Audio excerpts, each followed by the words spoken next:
Pinanganak na maganda, bumili ka ng pampaganda. Siguraduhin mo lang nabasahin mo ang mga babala kasi baka mamaya, baka hindi mo magustuhan.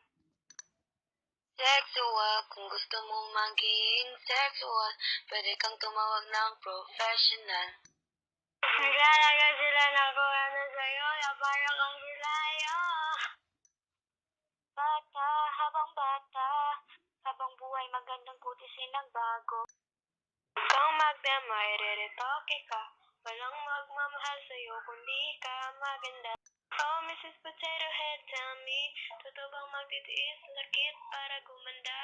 Ang bago bang mukha ay may kwarantya, mas mabuti pang maganda. Oh, Mrs. Potato Head, tell me, paano mo kinayang gastos? Pwede ka bang mga kumanatili sa akin, kahit ang mukha ay nasira na?